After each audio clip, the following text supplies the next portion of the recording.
lot of people kind of look on my stream and it's like, hey, Kripp, you've been playing this game for 8 years. But like, not really. I mean, Battlegrounds is to Hearthstone as like Valorant is to League of Legends. It's an entirely different game. Right. Yeah. The evergreen aspect of video game videos, I think, is significantly more challenging. The more general you make your topic, the less competitive it is at the time you launch it, the less it gets fed through the algorithm over time.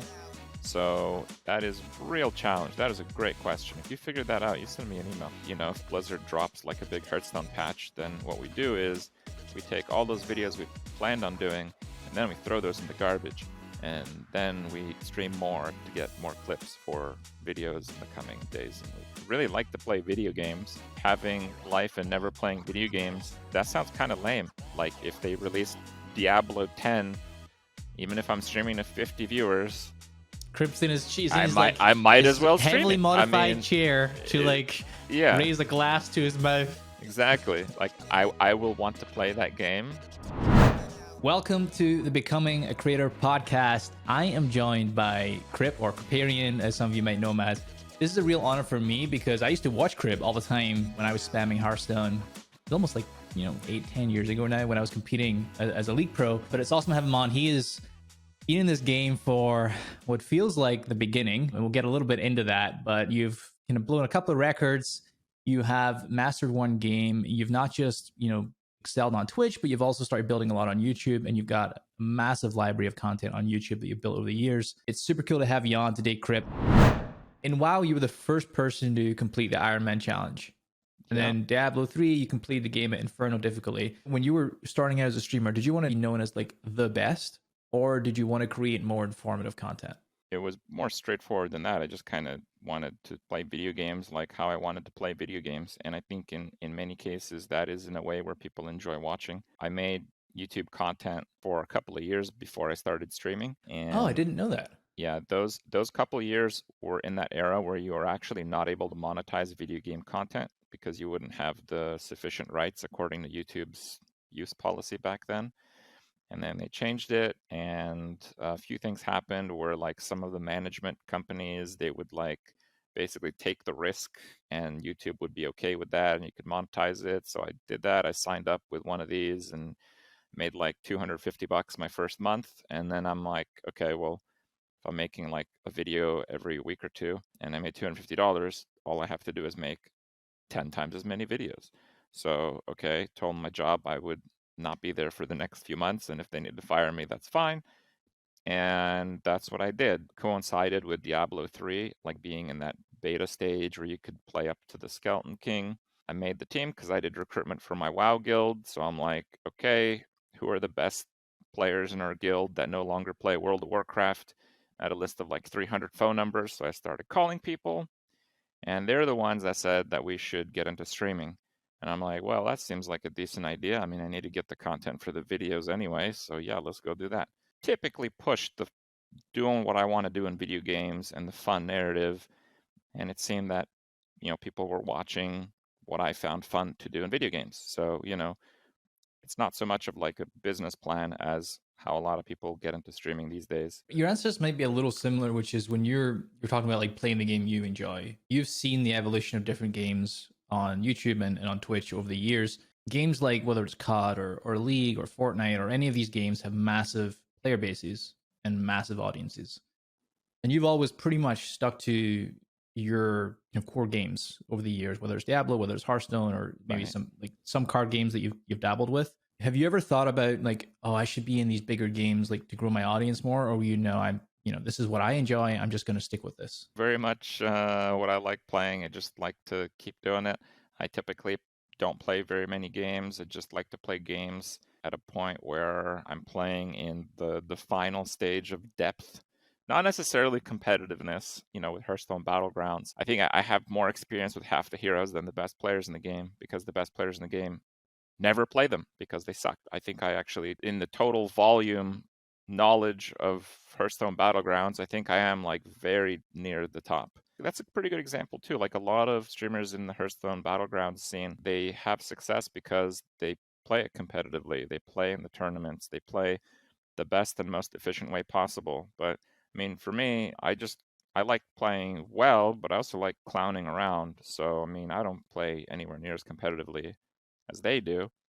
And I mean, it seems to work. But I mean, I don't really care because if I was playing like them, I could not play as much or have as much fun as I have been having. I can relate to that a little bit, but from the pro player point of view, I mean, I just put in so many hours on one game, and the objective was solely to be the best at that game. I didn't get to explore the fun side of it. It was just like be the best. And when you Sometimes do there that is for crossover though, right? I mean, in some games, in the rare case, I've found some crossover there. Sometimes the most fun is being the most competitive, but usually there is a bit of a divide in my experience. yeah, you can cheat. Sometimes you can cheese. Like if you experiment a little bit, you can like come out with cheese strats that like might work for a tournament or two. But and that is fun. But often, yeah, you're so tunneled on being the best that you can't keep that up. I mean, you've been doing this now. You said like 11-year anniversary. Well, Well, before that it's was YouTube, 11 so maybe years longer. in April on Twitch, but we're about 13 on YouTube now. So that's like 13 years total in the content game. Like, there's no way that if my goal was to be the best of the game, that I could stick to playing League for 13 years. I would, yeah, I would have burned out by now. When you look at some of your content, some of your most popular YouTube videos are from 5 years ago. And I wanted to ask you, like, do you have any tips for folks that are creating YouTube content would lead it to have a longer lifespan? I think that's pretty hard in the video game space because most of the content that you produce is within the time frame of the state of the game. Like let's say you're a World of Warcraft YouTuber, as precise and informative as you might make a video about a topic in like World of Warcraft Cataclysm, people are just not playing that version of the game anymore. The evergreen aspect of video game videos, I think, is significantly more challenging. The more general you make your topic, the less competitive it is at the time you launch it, the less it gets fed through the algorithm over time. So that is real challenge. That is a great question. If you figured that out, you send me an email. So like a new expansion comes out or a new patch comes out, have you found yourself like, I'm going to create as much content for like the beginning of this moment as I possibly can because I might only have a year of shelf life on this content? So for streaming, if it's something I really want to stream more of, or if it's like a new release, like a Battlegrounds patch, or if it's like a new PoE league, I'll just, stream a good bit more if I can. Depends what's happening with our real life schedule. But for YouTube, we just kind of set a goal and just fill it up. So our goal is 2 videos a day. And if there is like a new patch or some significant change in the game, we have a constant buildup of things that can be videos. So we're always kind of planning ahead a little bit. We usually have videos done a few days to a week ahead of time and we schedule them. But if Blizzard drops like a big Hearthstone patch, then what we do is we take all those videos we planned on doing and then we throw those in the garbage. And then we stream more to get more clips for videos in the coming days and weeks. I want to talk about how engaged your audience is. I was, back in the day, participating in your stream, and you were always very good at having a conversation with the stream. And that's true. Like, you even won an award, right, for most engaged viewers. Do you think that's because of this type of game you're playing, or do you think it's because of you, a hybrid of both? One aspect of our stream that is quite unique is we allow people to just say almost whatever they want, if they're not being aggressive or, violating Twitch's terms of service through chat, then that's fine. If people want to be dickheads and say stuff about me, that's fine. We have people asking questions and saying things that otherwise they wouldn't in other streams, not just because in other streams they might get banned for it. I think it's more of an open dialogue where people might even ask questions or talk about something they would be almost embarrassed to talk about in a different stream. One thing I thought was super cool is spicy pretzel mustard. Okay. Tell me about spicy pretzel mustard. We wanted to do like some kind of Kripp product or something. I think a lot of influencers push like merch and stuff. We've always had like merch, whatever. We don't really push that stuff too much, but we did want to make something a bit more interesting. We wanted to spice it up, if you will. We were thinking of cool things that we could make that are kind of themed with the content that we're making right now. And do like mustard. I think there is a lack of quality mustards out there. So we thought we'd make a Kripp product around it, name it similar to one of the Battlegrounds achievements. When you get a perfect game, it's spicy pretzel mustard. We thought we could make literal spicy pretzel mustard. Some people will get it for the collectability aspect. We wanted to also make a really good mustard as well. So some people can get it for that. I know some people said it's a little expensive, and I guess it is if you compare it to buying a mustard off the shelf in your store, perhaps. But we're not making a lot of money off this. That's not the point. Just thought to make something cool. I think it's super cool. It's so unique. Was there anything that surprised you about the process of making mustard? The mustard itself was not too hard. We worked with a gentleman who is from the US, and he has a number of people who make like Amazon-like products, and they sent us like a number of mustard samples to start out from, and we kind of just narrowed it down and changed the flavor profile when we were quite happy with one. So it was just mostly a back and forth on the actual mustard. The goal wasn't to like make money or run this as like a real business or whatever. We just want So to this make wasn't the something billion cool. dollar Kripp empire. You It's know, built on mustard. if it's the best mustard in the world, and hell, it might be, the reviews are pretty good, I'll take the paycheck. The margins are small. I love it. You're streaming like 5-6 hours a day, but you're also uploading 2 YouTube videos daily. That's a lot Yeah. of content that you're putting out. Usually around the start of the week, I make 14 videos in one day, 2 for each of the day.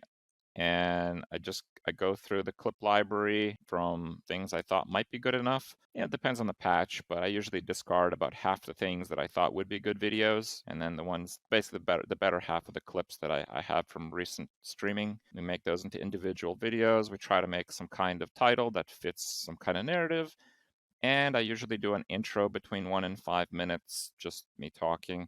You mentioned the Wii. I want to dig in a little bit about that. You're doing it for 12 years. Some people will build a team around them. What does Team Kripp look like? It's my wife, Rania, and I. Before we started working together, I still put up about the same amount of content, but it was lower quality. It was kind of a mess on the back end, like with sponsors and taxes and commitments and events and all that. Having more people work toward the same project, the same content, it's very good.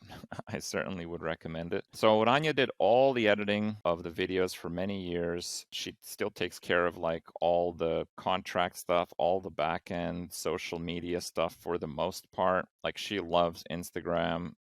I don't like Instagram, but my viewers like Instagram. So, that's an easy bridge, for example. If you have one person working at something, you're going to get like 10 units. But in the field of content creation, if you have 2 people working at something, you're going to get 30 units.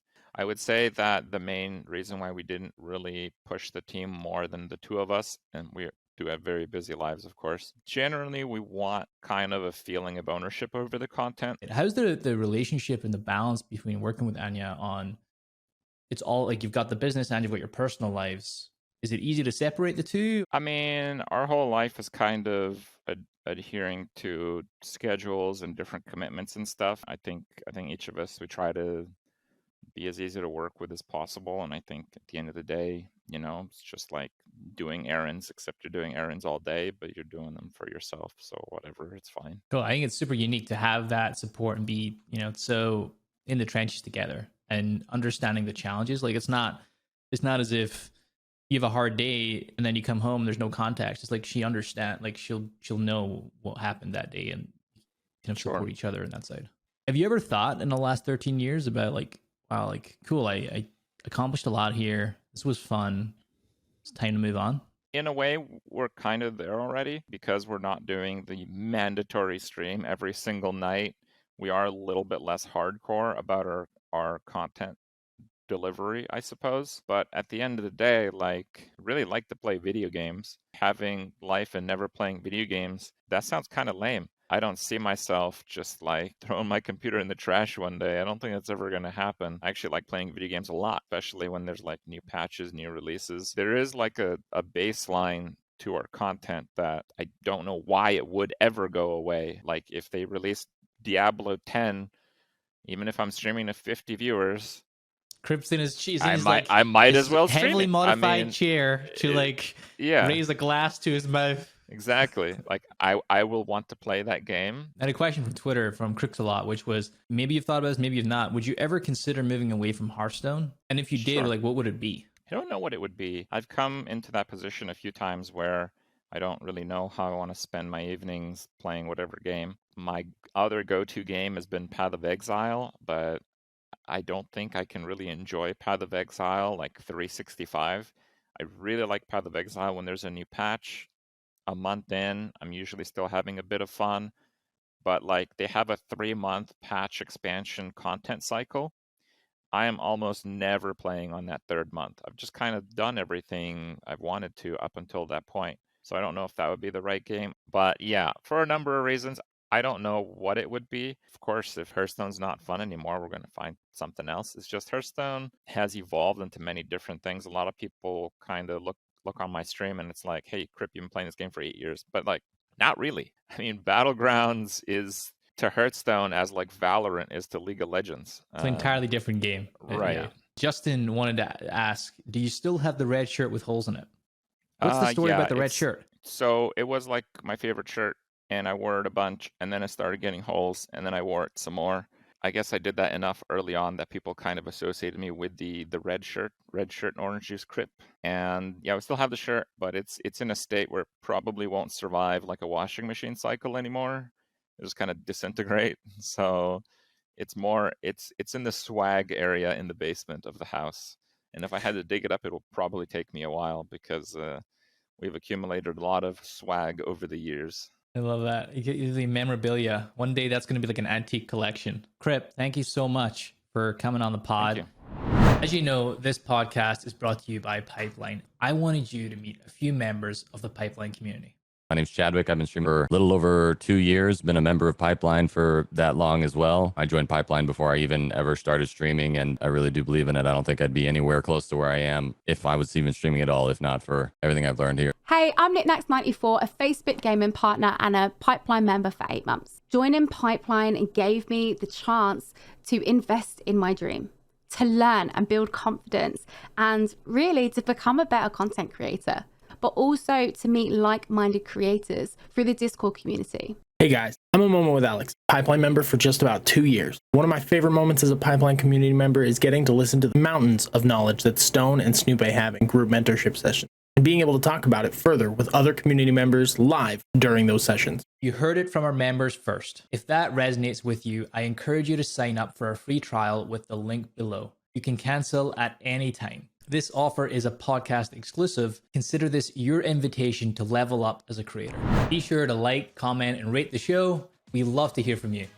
Happy streaming, everybody. Thank you so much for tuning in to today's episode. I wanted to just end this with a little bit of context on why we do what we do. We're former content creators ourselves, and we just really want to help as many content creators as we can. That's why we started Pipeline.gg. It's a platform where you can find other like-minded creators and learn from the pros who've already been there. Get step-by-step guidance so you can avoid all the mistakes that we made in the beginning. If you love the episode, there's going to be even more inside of Pipeline. So check it out. Head over to pipeline.gg.